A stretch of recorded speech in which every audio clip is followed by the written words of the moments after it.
Airlines earned $157 billion last year from fees, not from ticket prices. That number has more than doubled since 2016, and almost every dollar of it depends on a passenger not knowing something. Roughly 1 in 5 Americans whose flight was canceled accepted a voucher when federal law entitled them to cash, not because they were careless, because nobody at the counter mentioned the alternative. If you are over 50 or if you have a flight booked any time this year, put down whatever you are doing and give me the next 14 minutes. 7 mistakes coming up, and each one puts money into somebody else's pocket. Number 4 is the one that costs travelers the most and takes 10 seconds to avoid, and number 1 has a deadline attached to it. Let's start with the highest profit product in modern aviation, and it is not the ticket. Number 7. Paying to choose a seat you would have received anyway. In 2023, United Airlines collected $1.3 billion from seat selection, more than the same airline earned from checked bags for the first time in its history. Seat maps became the better business for a simple reason. Bag fees come with real costs attached: staff to handle the luggage, ground equipment, fuel burned carrying the weight. Seat fees carry almost none of that because the seat already exists on the aircraft whether you pay for it or not. Industry analysts put it plainly: nearly every dollar the seat map generates goes straight to the bottom line. And here is what rarely gets mentioned. On most airlines, you do not have to select a seat. Skip it, and the system assigns you one for free at check-in or at the gate. Booking screens are built to make skipping it feel like a gamble. Fees appear one screen at a time, a technique the industry itself calls drip pricing, and research shows it works by confusing people instead of informing them. Certain carriers go further and display a full page explaining why you really should pay to reserve a seat. You will not be left behind. You will get whatever is unclaimed, which is often a middle seat, and occasionally something better than that. 2 genuine exceptions. If a companion needs to sit beside you for medical or mobility reasons, that is a disability-related seating need, and it is handled separately from paid selection. Request it in advance instead of gambling. And on the most restrictive fares, some airlines will not seat a couple together regardless. The fix. On a short domestic flight, skip seat selection and take the free assignment at check-in. Check in the moment the window opens because free seats are handed out from whatever remains. Skipping a fee you never owed is one thing. The next mistake removes a protection you already had. Number 6. Booking anywhere except the airline's own website.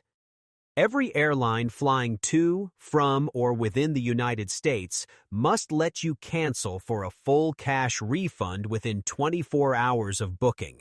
Not a credit, not a voucher. Money returned to the card you used. Buried in that protection is a condition almost nobody reads. It applies to tickets booked directly with the airline. Book the same flight through a third-party site, and the federal rule does not cover you. Larger booking sites often offer something similar as a courtesy, but courtesy is not the same as an entitlement, and smaller sites often offer nothing at all. Timing runs exactly to the minute. It starts the moment your purchase completes, not at midnight and not at the end of the business day. Buy at 2:47 in the afternoon and the window closes at 2:47 the next afternoon. Basic economy is included, which surprises people. However restrictive the fare becomes afterwards makes no difference during that first day. Real money sits in this beyond the safety net. Fares move constantly. Spotting the same flight cheaper the following morning means canceling and rebooking at no cost, which is only possible if you booked direct in the first place. The fix. Compare prices wherever you like, then book on the airline's own website. Use that first 24 hours deliberately to check the fare and confirm your dates. Booking direct protects your refund. What happens if the airline cancels on you is where the real money sits. Number 5. Not knowing the difference between a refund and a credit. When a flight is canceled, two things get offered that sound identical and are not. A refund is your money returned to your original payment method. A credit is a number held inside the airline system that you can only spend with them. Airlines prefer credits for an obvious reason. The money never leaves the building, and a meaningful percentage of credits are never spent at all. One detail matters more than any other here, and hardly anyone knows it. Credits offered instead of a refund for a canceled flight must remain valid for at least 5 years under current rules and must be transferable. But a credit issued for a different reason, such as changing a non-refundable booking yourself, typically expires within 12 months. Same word on the screen. Very different value. There is a second complication worth understanding.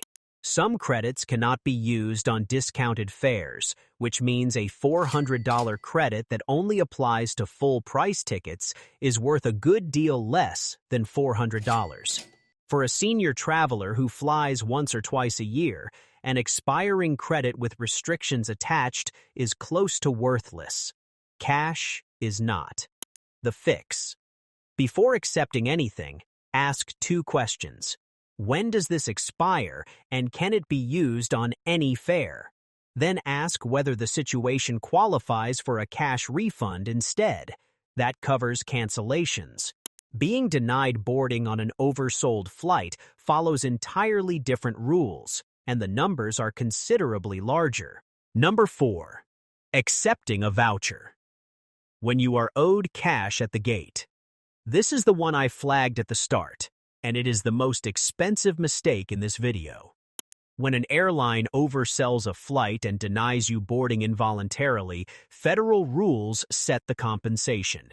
200% of your one-way fare, up to $1,075 for a delay of 1 to 2 hours. 400%, up to $2,150 for anything longer. Payable in cash or by check at the airport. What costs people thousands of dollars every year comes next. Gate agents will usually offer a voucher instead, and unless a passenger specifically asks for the cash compensation, the voucher is what they receive. Accepting it wipes out the cash claim. Nearly everyone leaves a second entitlement unclaimed. If you paid for seat selection or checked baggage on the original flight and did not receive those services on the replacement flight, the airline that bumped you must refund those payments as well. That money is separate from the compensation, and it is rarely offered without being asked for. One distinction is worth holding on to because it works in your favor. Volunteering to give up your seat is a negotiation with no legal ceiling on what the airline may offer. Passengers who waited rather than accepting the first announcement have walked away with several $1,000s. Being bumped involuntarily is fixed by law and paid in cash. 2 completely different situations. The fix. If you are denied boarding, ask one question out loud before accepting anything. Does this qualify for cash compensation? Then ask for your seat and bag fees back separately. Those are the rules when something goes wrong. The next mistake happens while everything is going perfectly. Number 3. Reading the fare instead of the fare rules. Basic economy did not appear because passengers asked for cheaper seats. It appeared because unbundling works. How it works is straightforward. Sell a low base fare, then charge separately for things that used to be included: checked baggage, seat selection, changes, on some fares, even a full-sized carry-on. Analysts describe the result honestly. Major carriers introduced tiered fares ranging from full service down to little more than the right to sit on the aircraft, with everything else costing extra. At ultra-low-cost carriers, fees now account for as much as 62% of total revenue.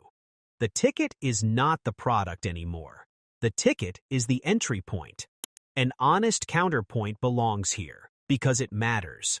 A traveler who understands the system and adds nothing genuinely pays less than they would have in 2016. Total trip cost has dropped by up to 40% for people who buy unbundled and stick to it.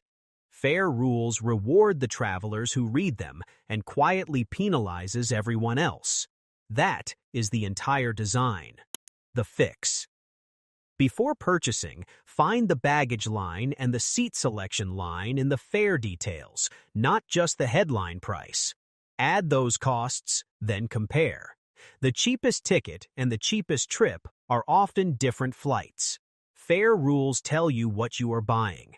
The next one determines what you pay for a bag you were always going to bring. Number 2. Adding your checked bag at the airport counter.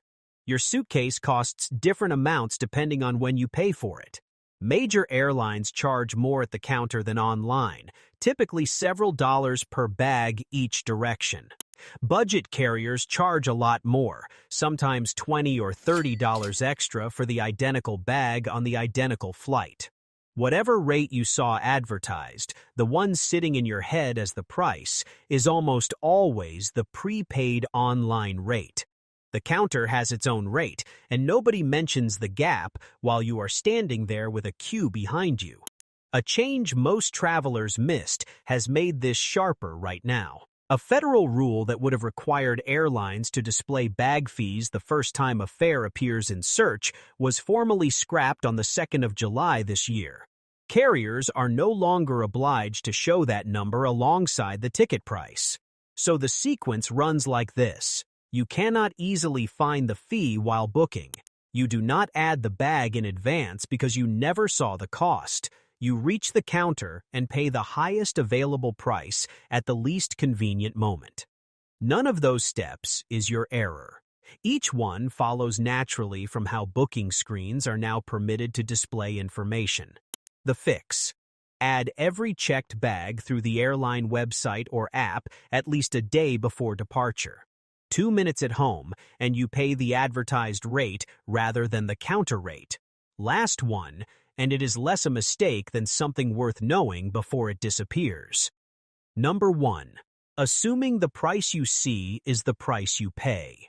Since 2012, a federal rule has required airlines and booking sites to display the total cost of a fare, including taxes and fees. It is the reason the number you see when comparing flights has generally been the number you actually pay. Right now, that rule is under review. Transportation officials have proposed changes that would allow individual fare components to be displayed as prominently as the total price, and has separately invited comment on whether to repeal the full fare requirement altogether. Public comments close on the 21st of August. This follows the fee disclosure rollback from earlier in the summer. 2 protections around price transparency, one already gone and one under active review within a matter of weeks. Whichever way that decision goes, the practical lesson for travelers is the same. The habit of trusting the headline number is becoming less reliable, and the habit of checking the full cost before booking is becoming more valuable. The fix. Build the total yourself before booking.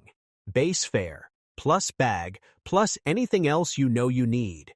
That number is the real comparison, and it always has been. Now I'm curious, which one of these surprised you the most? Tell me in the comments. I'd love to know. And if you want your next trip to feel smoother, calmer, and more in control, make sure you subscribe. Because stress at the airport doesn't come from travel. It comes from not knowing what's really happening.